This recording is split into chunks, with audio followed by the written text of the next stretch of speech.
They mocked the delivery girl as a nobody, until she crushed 9 elite programmers in front of the millionaire CEO and walked away with the ultimate prize.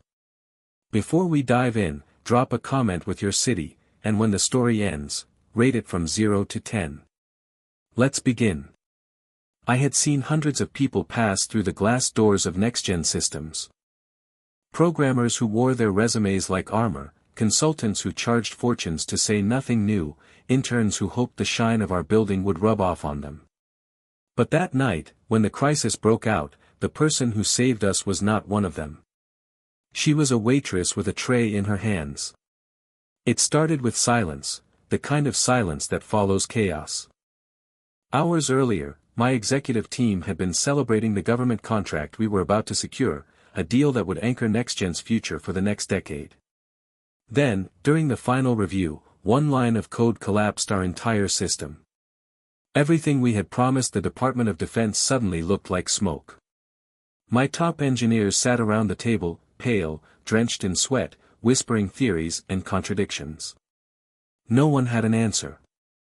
Billions on the line, investors waiting for confirmation, and all we had was a screen filled with red errors. I remember standing by the window, staring down at the city lights, listening to my people stammer excuses. I am Adam Rivers, the man who turned a small startup into an empire. But in that moment, I felt powerless. And then, in the middle of this collapse, the conference room door opened, not with a consultant or a senior engineer, but with a girl holding a tray of coffee cups.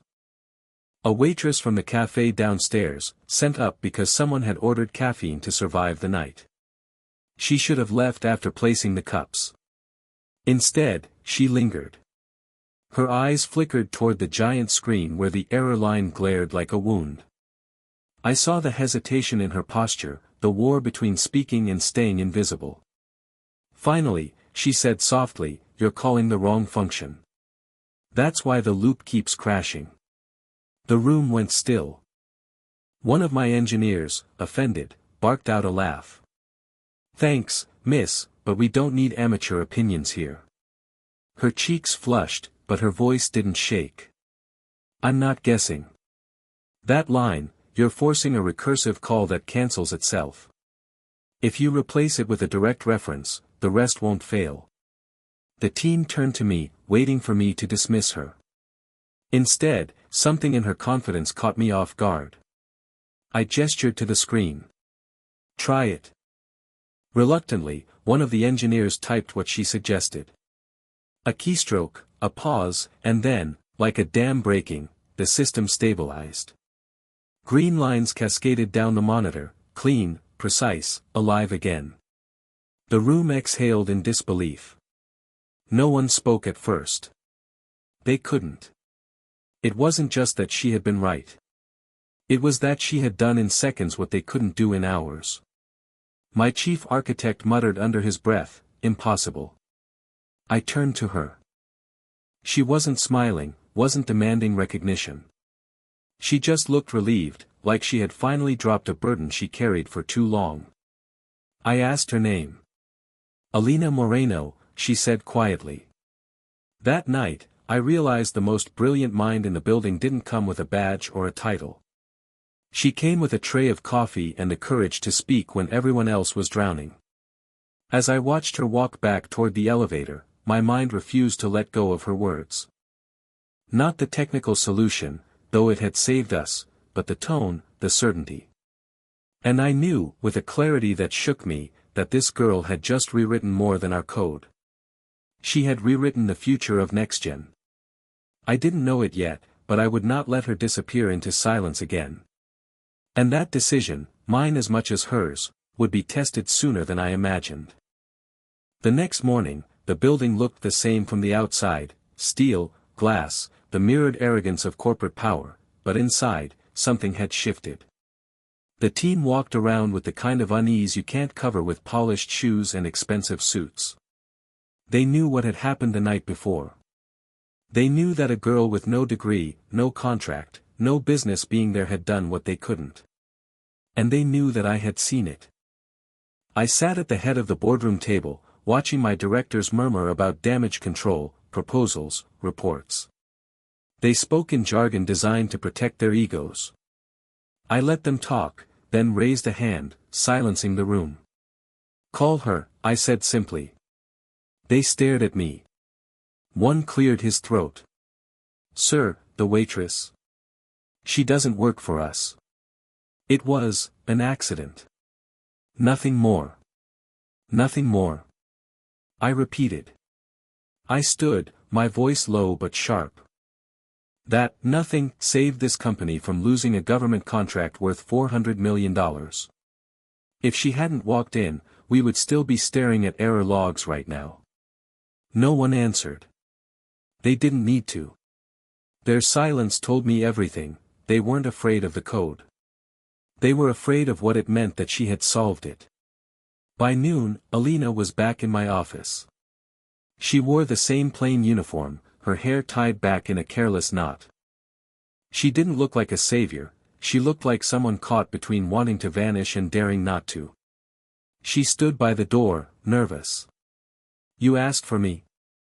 I gestured to the chair opposite me. "Sit." She shook her head slightly. "I'm not sure I should be here. I just helped. That's all." "That's not all," I said firmly. I leaned forward, my eyes locked on hers. "You saw what an entire department missed. Do you think that's coincidence? Do you think it's normal for someone without access, without context, to pinpoint the exact flaw?"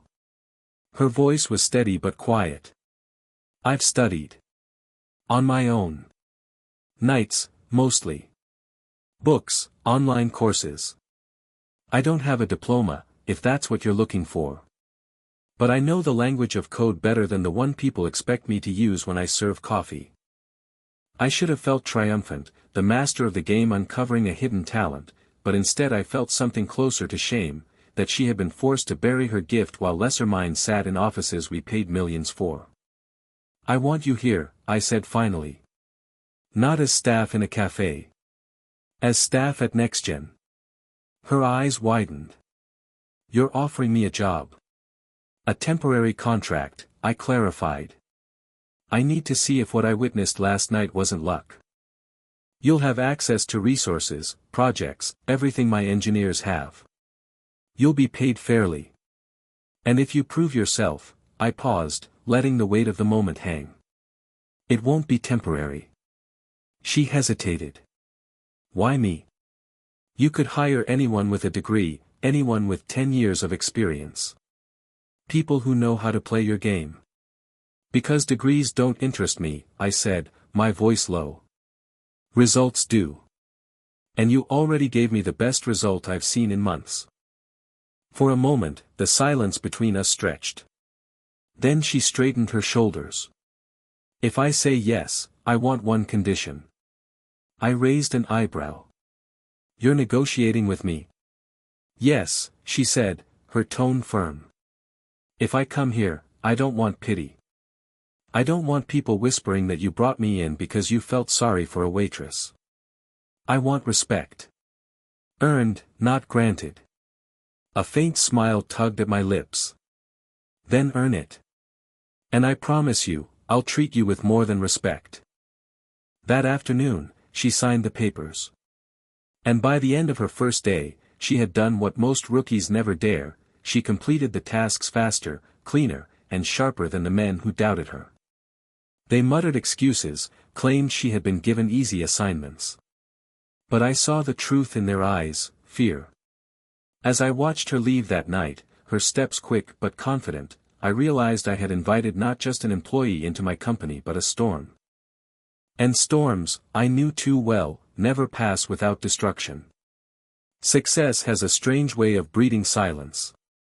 When Elina began working with us, I thought the team would settle into respect once they saw the precision of her code, the speed of her solutions, the way she disassembled problems in minutes that had kept us stalled for days.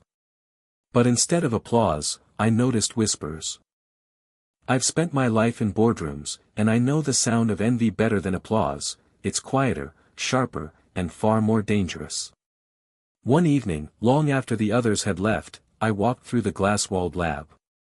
The floor was littered with empty cups and discarded printouts, but only one monitor glowed. Elina sat hunched over it, her hair loose, her eyes fixed on the shifting lines of code. She didn't notice me at first. Her lips moved slightly, whispering calculations to herself, until she suddenly froze. Her fingers hovered above the keyboard, then moved with quick urgency. I stepped closer. "What is it?" She startled, turning sharply. "You shouldn't sneak up on people," she muttered, then pointed to the screen. "This doesn't belong." I leaned in. To my untrained eyes it looked like just another labyrinth of functions, but she zoomed in on a segment highlighted in red. "It's malicious." It was hidden in the backup. Someone's been planting fragments of code designed to trigger failures, slow, almost invisible. But if this ran at the wrong time, the entire system would have collapsed again. I felt my jaw tighten. "Are you saying someone inside is sabotaging us?" She hesitated, then nodded. "Yes. This wasn't a mistake. This was deliberate." For a moment, I said nothing. The thought that someone under my roof, someone I trusted with my empire, was quietly feeding poison into the core of my company, it struck deeper than any corporate rivalry ever had. "Can you trace it?" I asked. Her eyes flickered with uncertainty. "It won't be easy. Whoever did this covered their tracks well.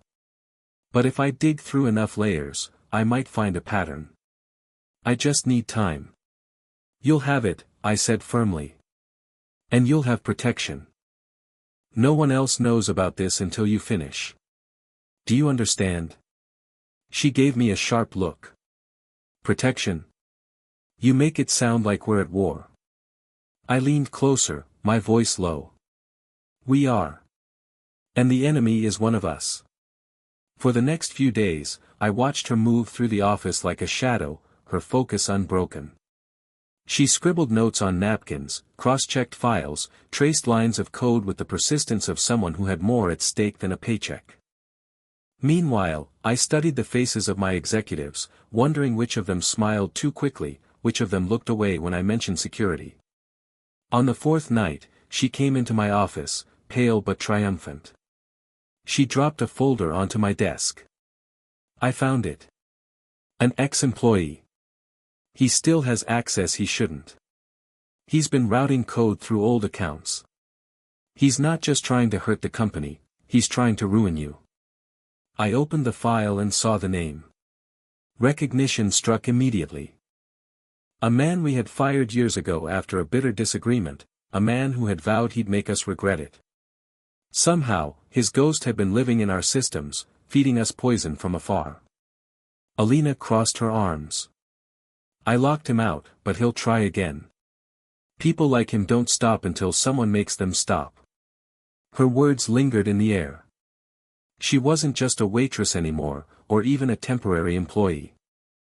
She was the only one who had seen the dagger aimed at my company's heart, the only one who had grabbed it midair. I looked at her, truly looked at her, and realized how much I already relied on her presence. And at the same time, a thought I didn't want to admit crept into my mind: if someone was willing to destroy me through code, what would they do when code no longer worked? That night, as I left the office, the city's neon lights felt colder, sharper. I had built towers of glass and steel believing they would protect me. But now, with Elina's discovery, I understood, the walls of NextGen weren't keeping danger out. They were hiding it within. And if she had uncovered this so quickly, I couldn't shake the fear of what else was waiting in the shadows. It is one thing to prove yourself in silence, with no eyes on you but a glowing screen. It is another to stand in a room filled with power and be forced to speak when everyone expects you to fail. That night, I saw Elina walk straight into the kind of fire that burns reputations to ash. And against all odds, she walked out brighter than anyone else. The corporate party was not a party at all, it was a battlefield in silk dresses and black ties. We had just secured the government contract thanks to the fixes she had made, and the investors wanted reassurance that their millions were in safe hands. My role was to charm, to persuade, to remind them that NextGen was unshakable. I had prepared speeches, memorized figures, rehearsed answers. But Hans Lorenz, the German investor who thrived on humiliating CEOs, had a different plan. He raised his glass and cut through the chatter with a smile that was more blade than warmth. "Mr. Rivers," he said, "since you are so confident in your company, tell us, how do you ensure stability in recursive failure points under concurrent load testing?" The room grew still. He had not asked me a question fit for a boardroom. He had asked me one meant for an engineer. And I am no engineer anymore. I command people, I move money, but the language of pure code has long left my hands. My mind went blank. For the first time in years, I felt the weight of silence pressing against me. Before I could answer, a voice rose from the back. Clear, steady, without apology. By preventing circular dependencies from being introduced at runtime, and by using clean exit handlers to catch exceptions before they cascade. Every head turned. Elina was standing there, a glass of water in her hand, her café uniform long replaced by a modest black dress that made her look less like an intruder and more like a challenge the room hadn't prepared for. Hans narrowed his eyes. "And you are?" She walked closer, not rushing, not flinching. "Elina Moreno. Contract developer at NextGen Systems." She set her glass down, met his gaze, and continued. "What you're asking is not about stability. It's about resilience. Systems fail all the time. The question isn't whether they fail, it's whether they recover without destroying everything else. And that is exactly what we've built." Murmurs rippled across the crowd. Hans opened his mouth, but she wasn't finished. She leaned closer, lowering her voice just enough to force everyone else to listen harder. "If you doubt it, I'll show you the logs myself. Every test, every patch, every line we salvaged after your so-called experts walked away. But I promise you one thing, you will not find a single dependency unaccounted for. Not one." The silence that followed was heavier than applause. Hans raised his glass slowly, his smirk fading into something closer to respect. "Interesting," he said finally, and sat down. "I should have stepped in, taken control again, reminded the room that I was the CEO, the leader, the voice of the company. But I didn't. I just stood there, watching her hold an entire circle of billionaires and power brokers in the palm of her hand without trembling. After the speeches ended, I found her on the terrace, staring at the city lights. 'You realize what you did in there?' I asked. She shrugged, though her eyes betrayed the adrenaline still burning. I answered a question. 'That's all.' 'No,' I said firmly. 'You turned a room of doubters into believers. And you did it without permission, without fear.' That wasn't just an answer, Elina. That was a declaration. She met my gaze then, and for a moment I saw something I hadn't before, a quiet strength that came not from titles or contracts but from the certainty of someone who had nothing to lose and everything to prove. But behind us, inside the glowing ballroom, I noticed the faces of those who hadn't applauded. Tight jaws. Cold eyes. People who had just watched a waitress humiliate them with brilliance, and who would never forgive her for it. I realized then, her victory tonight had not only won her respect. It had also made her enemies. And enemies in my world don't stay quiet for long. Power has never frightened me. I've faced governments, competitors, and investors who tried to cut me down. But envy is different. It doesn't come at you openly. It coils itself in shadows, spreading quietly until one day it strikes. That was the mistake I made with Conrad Lee, my head of security. I thought envy made him small. I didn't realize it made him dangerous. Conrad had been with NextGen for years. Loyal, efficient, the kind of man who thrived on order. I trusted him more than I trusted most. But the night Elina stood up to Hans Lorenz, I saw his face tighten in a way that unsettled me. He watched her the way a predator studies prey, not with admiration, but calculation. At the time I ignored it. That was my error. It began with whispers, subtle at first. Comments drifting through the office like smoke, she only got here because the CEO took a liking to her. No degree, no background, just connections. The kind of poison designed not to wound at once, but to corrode slowly, eating away at credibility until there's nothing left. One afternoon, I summoned Conrad to my office. He entered, his uniform crisp, his expression unreadable. "Is there a problem with the team?" I asked. He tilted his head. "Not with the team, sir. With her. People are talking. They think she's close to you. Too close." I felt my chest tighten, anger pushing against my composure. "And did you correct them?" He shrugged lightly, as if the matter were trivial. "Rumors correct themselves.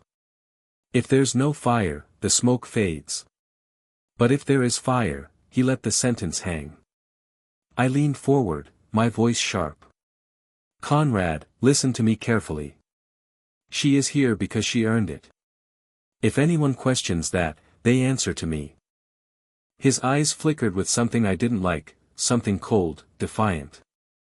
"Of course, sir," he said, and left. For a while, I thought that ended it. But then the documents appeared. Subtle discrepancies in system logs, falsified entries suggesting Elina had accessed confidential files without clearance. At first glance, it looked damning. Enough to question her loyalty, enough to strip her of trust. My directors brought the reports to me with pale faces, already bracing for scandal. But I knew better. I've seen forged numbers, manipulated contracts. This smelled of fabrication. And there was only one man with the access and the motive, Conrad. That night, I found Elina alone in the lab, her face pale, the falsified report spread before her. "They think I did this," she whispered, her hands trembling. "They think I betrayed the company." I stepped closer, my voice low but steady. "Do you believe I'd ever think that of you?" Her eyes met mine, raw and wounded. "You should. That's what they'll say, that you protected me, not because I'm innocent, but because you," she stopped herself, biting her lip. "Because I what?" I pressed. Her voice cracked. "Because you care." The silence that followed was heavier than any verdict. And she wasn't wrong, care was exactly what Conrad was exploiting. He knew the board would see my defense of her as bias, not justice. I took her hands gently, forcing her to steady. "Then we fight it. Not with words. With proof. If Conrad planted this, we'll find it. And when we do, his empire collapses instead of yours." The next 48 hours were war. Together we combed through system records, tracing every timestamp, every false entry. Alina's mind worked like lightning, spotting inconsistencies my eyes would have missed. And finally, buried deep in the metadata, we found it. Conrad's own credentials, used at hours when he claimed to be off-site. The signature of a man too arrogant to believe he'd ever be caught. When I confronted him, he didn't deny it. He simply smiled, the kind of smile that admitted guilt while daring me to act. "You've let a girl turn this place upside down," he said coldly. "I only gave the board the truth they were already thinking. You protect her now, but when she drags you down, don't say I didn't warn you." I fired him on the spot. Security escorted him out, his protest echoing through the lobby. But the damage lingered. The rumors had been seeded. The whispers wouldn't vanish overnight. That evening, as Elina stood in my office, exhausted but vindicated, I realized something: she was no longer just an employee fighting for respect. She had become a target.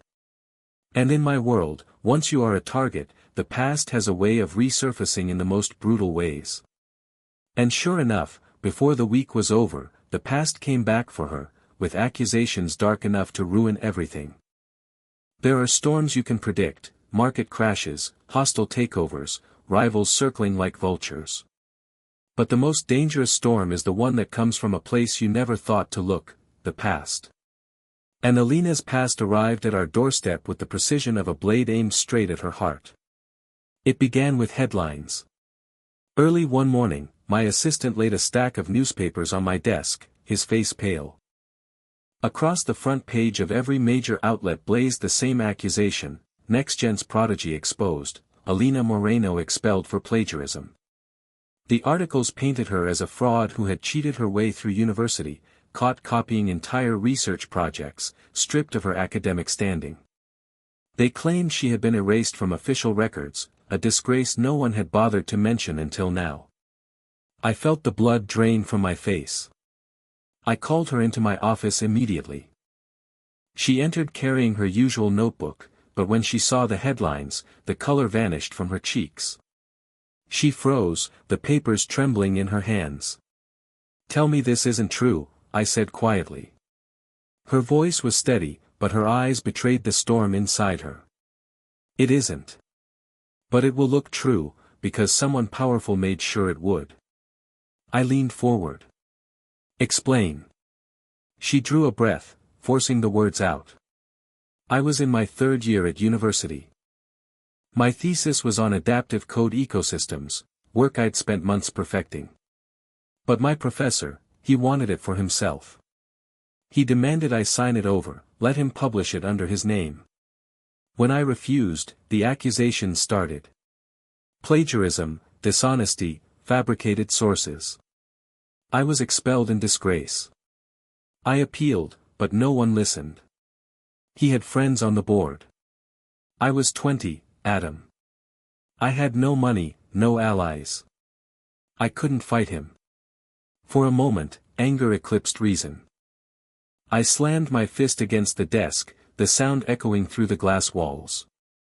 "And now he's back to finish the job." She nodded. "The professor became an advisor to corporations like ours. He's using the media to bury me before I can rise any higher." The board demanded a hearing. Investors don't tolerate scandal, they wanted her dragged in front of cameras, forced to answer the accusations. The day of the hearing, the room was packed, directors, journalists, rival companies waiting to taste blood. Elina stood at the center, pale but defiant, a single microphone in front of her. The professor himself appeared via video link, his voice dripping with venom. She was talented, yes, but talent isn't enough when it's stolen. I warned the university she would become a liability. It seems I was correct. The crowd murmured, leaning closer. Elina's eyes blazed, and for the first time I saw not just a fighter, but a survivor. She raised her voice, steady and sharp. "You accuse me because you know the truth, that my work was real, and that you buried it to protect your own career. You took my future, but you will not take my name." She opened her notebook and projected pages onto the screen, pages written in her own hand, dated years before. Equations, diagrams, and early drafts that proved the originality of her research. Gasps rippled through the audience. And then, the final blow, an email, recovered from her old account, where the professor had written in his own words, "Sign the rights to me, or you'll regret it." The room erupted. Directors whispered urgently, journalists scrambled to capture every word. The professor's face on the screen twisted with rage before the feed cut abruptly. I stepped forward, placing a hand on Elina's shoulder. "You don't have to prove anything more," I said. But she did. Her voice carried across the hall, raw and unflinching. "I am not here to be pitied. I am here because I earned it. And anyone who thinks otherwise should read every line of my work before daring to question me again." The applause was not polite. It was thunderous, uncontrollable, the kind of applause that signals not just vindication but transformation. In that moment, Elina stopped being a target. She became a symbol. Yet as I looked at the faces in the crowd, I saw more than admiration. I saw fear. Because when truth wins in public, enemies grow desperate. And I knew the very next move would not be aimed at her alone, but at both of us. Victory has a taste, but it is never sweet.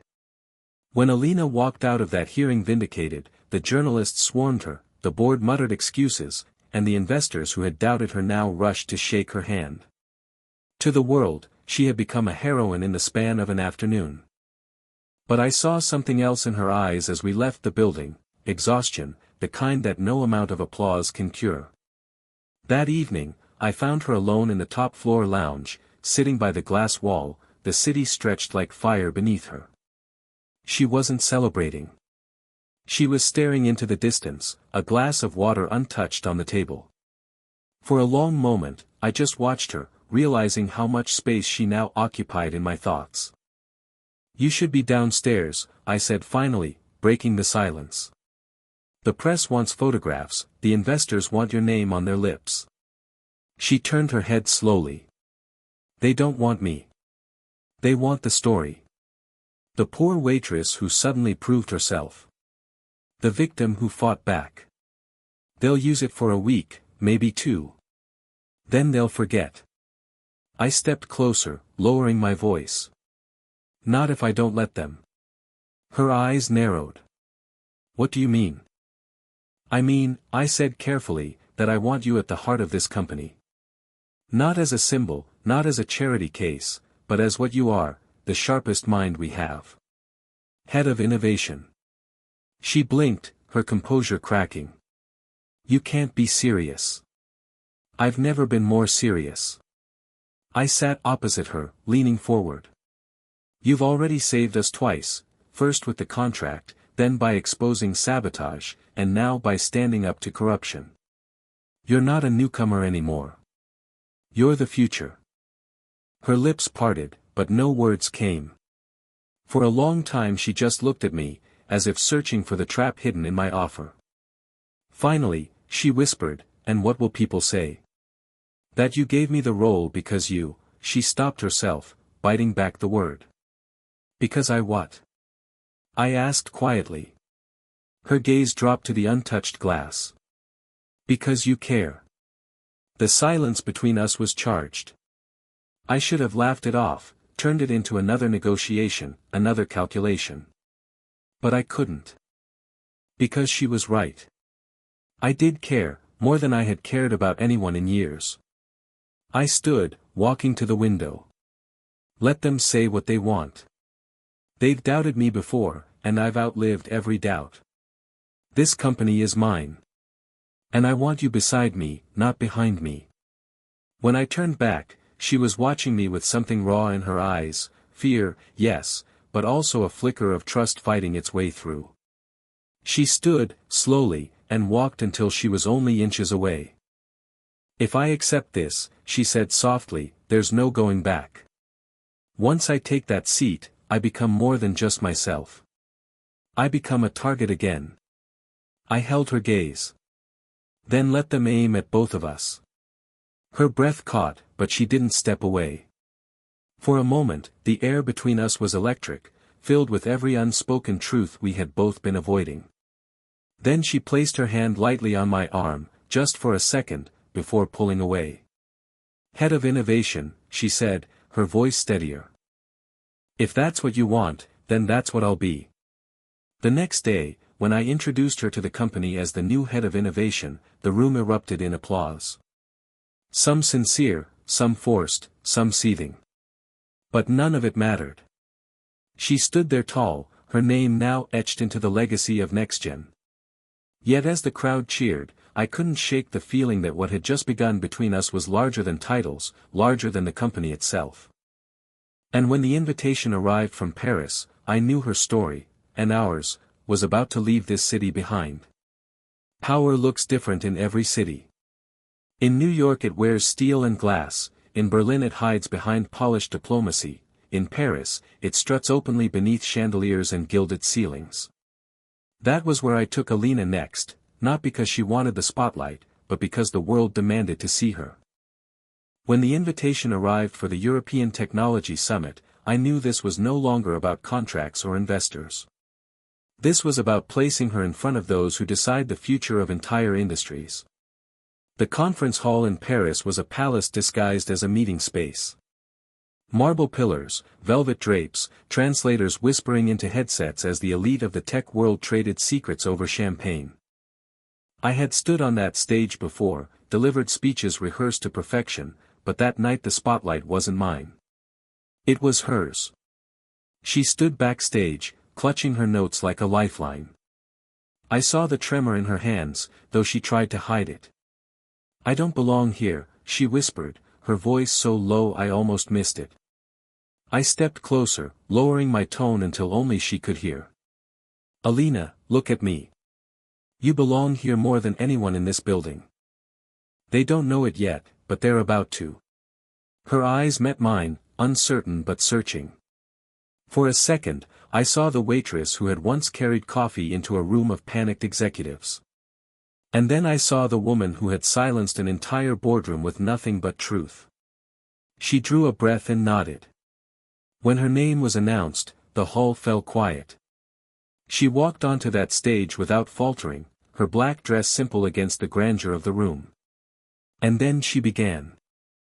Her voice at first was steady but careful, as if every word weighed too much. But soon it grew stronger, warmer. She spoke not about profits or patents but about resilience, about how technology should serve not just governments and corporations but people. She described systems that heal themselves, code that adapts like living organisms, innovations that refuse to collapse under pressure. And she spoke of her vision not with arrogance, but with conviction, the kind that makes you forget you're listening to code at all, and believe you're listening to the future itself. I watched the audience. Men who had built empires on algorithms leaned forward like students. Investors who usually checked their watches sat still, captivated. When she finished, there was no polite applause. There was thunder. Afterwards, they surrounded her.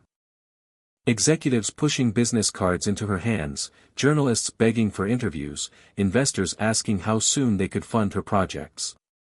She looked overwhelmed, her cheeks flushed, but her smile was real, small, disbelieving, alive.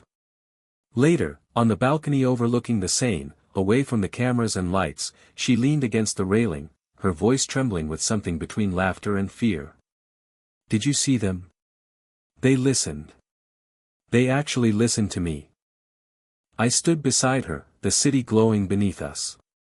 They didn't just listen. They believed. "Tonight, you weren't my employee, or my company's prodigy. You were the face of NextGen." She turned to me then, the Paris night reflected in her eyes. "That's not what scares me," she said quietly. "What does?" "That I liked it. That for the first time, I felt seen. Not as a waitress, not as a fraud, not even as your protégé. But as myself." I didn't answer right away. Because in that moment, I wasn't thinking of the company, or the investors, or the future. I was thinking of how close she stood, how the sound of her voice made the city seem smaller. I reached for her hand, hesitated, then let my fingers brush hers. She didn't pull away. We stood there in silence, the Seine moving slowly beneath the bridges, Paris alive with laughter and music. But in the quiet between us, something louder stirred, something neither of us dared name yet. And as I looked at her in that golden light, I knew that Paris was not the end of her journey. It was the beginning of a mission that would challenge not just her, but everything I thought I believed in. When you rise too quickly, the world waits for you to stumble. Paris had turned Elina into a name whispered in corridors of power, but when we returned, I saw how restless she had become. Success didn't quiet her, it fueled her. And one evening, as the city lights burned outside my office, she sat across from me, her eyes alive with something I hadn't seen before. "I can't just build systems for governments and corporations," she said, her voice sharp with conviction. "I know what it feels like to be invisible. To serve coffee while my mind was starving for more. There are thousands like me, women, kids from neighborhoods no one cares about. If no one gives them a chance, they'll spend their lives unseen." I leaned back, studying her. "And what do you want to do about it?" She hesitated only for a moment, then said, "Create a program. Code for everyone. Free training, mentorship, access to tools. We start small, communities that have nothing. If they can learn, they can fight their way out like I did. The businessman in me wanted to remind her of costs, of logistics, of how shareholders would balk. But something in her gaze silenced that voice. This wasn't about business. This was about justice. Do it, I said finally. Her lips parted, disbelief flashing across her face. Just like that? You'd fund this? I've poured millions into projects that meant nothing, I replied. For once, I want to pour money into something that does. That was how Code for Everyone began, not with a board resolution, not with investor approval, but with one woman's conviction and my decision to stand behind her. The first launch was in a rundown community center on the outskirts of the city. The walls were cracked, the ceiling leaked, but when the doors opened, it was packed. Young people clutching notebooks, mothers balancing children on their laps, men who had given up years ago but still carried a spark in their eyes. Elina stood before them, her laptop glowing, her voice calm but commanding. You don't need a degree to prove your worth, she told them. You need curiosity, persistence, and a chance. I can't give you the first two. But I will fight to give you the third. I watched the faces in the crowd transform as her words sank in. They weren't hearing a lecture. They were hearing possibility. As weeks passed, the program spread. Videos of young women writing their first lines of code went viral. Newspapers ran headlines, from waitress to innovator, now she teaches others to rise.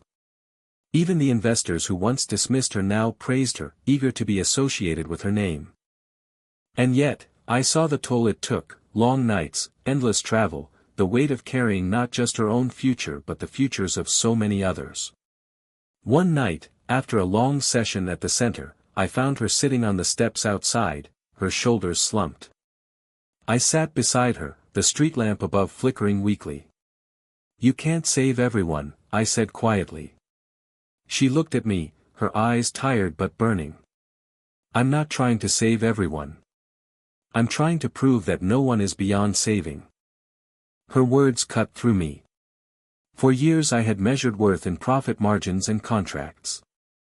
But sitting beside her, I realized she measured worth in lives changed. And for the first time, I envied her clarity. But as Code for Everyone grew, so did the opposition. Competitors whispered that she was distracting from NextGen's goals. Politicians muttered that she was stirring unrest by giving power to the powerless. And in the quiet halls of my boardroom, I began to sense a storm brewing, not against her mission, but against her. I knew then that before her story reached its end, someone would try not just to discredit her, but to destroy her completely. I have faced crises worth billions, negotiations that balanced on the edge of disaster, but nothing compared to the fear that struck the night the attack came. Not an attack of weapons, but of silence, systems shutting down one by one, code unraveling, the work of months collapsing in minutes. It was the revenge of those who couldn't stand seeing Elina rise. We were in the control room when the alarm screamed. Engineers scrambled, shouting commands at each other, their hands shaking. I watched screens go dark like falling dominoes. For a moment, panic threatened to consume even me. Then I saw her. Elina, standing in the center of the chaos, her eyes locked on the failing code. She didn't shout. She didn't flinch. She just moved. Clear this console, she ordered, her voice sharper than any executive's. Shut down the false nodes, now. And reroute here. Trust me. They hesitated, unsure whether to obey. I stepped forward, my voice iron. Do as she says. One by one, the team followed her lead. Fingers flew, code shifted, red turned to green. For an hour, the room was nothing but tension and urgency, until finally, the last alert blinked out. The system stabilized. NextGen lived. The engineers erupted in relieved applause, some collapsing into chairs, others laughing nervously. But I couldn't take my eyes off her. She had just saved us again, not with titles, not with authority, but with sheer brilliance and resolve. When the room emptied, I found her sitting against the wall, exhausted, her face streaked with sweat. I knelt beside her. "Do you realize what you've done?" She laughed softly, bitterly. "Stopped another disaster." I shook my head. "No. You've proven you're more than the strongest mind in this building. You're the heart of it." She turned to me, her eyes searching mine. "And what happens when the world decides the heart is easier to break than the machine?" I took her hand, my voice low but steady. "Then they'll have to go through me first." For a moment, the noise of the city, the weight of the world, all of it fell away. She stared at me, and in her eyes I saw every unspoken truth between us. I could have held back. I could have buried it in duty and professionalism. But I didn't. "I can't keep pretending," I said, the words breaking out of me. "This isn't about contracts, or investors, or even the company anymore. It's about you. From the first moment you walked in with a tray of coffee, you changed everything." I tried to tell myself it was coincidence. It wasn't. "Elina. I'm in love with you." Her breath caught, her lips parting as if to speak, but no sound came. Then, slowly, she reached up, her fingers brushing my face, tentative but real. "You don't know what you're asking," she whispered. "Love doesn't protect you from enemies. It makes you vulnerable." "Then let me be vulnerable," I answered. She closed her eyes, and when they opened again, the fear was still there, but so was something else. "I love you too," she said quietly. The word settled between us like a promise, unpolished but undeniable. Weeks later, Code for Everyone launched its biggest hub yet, this time with the backing of governments and investors who had once doubted her.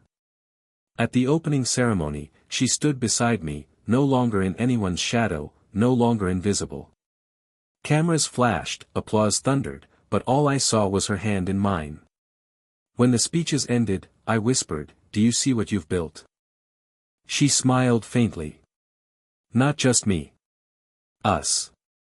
And as the crowd cheered, I realized she had given me something I had never been able to buy, never been able to negotiate, never been able to control. A reason to believe that power isn't measured in contracts or towers of glass, but in the courage to love, and the purpose to lift others. That night, as the city lights flickered below us, I knew our story wasn't ending. It was only beginning.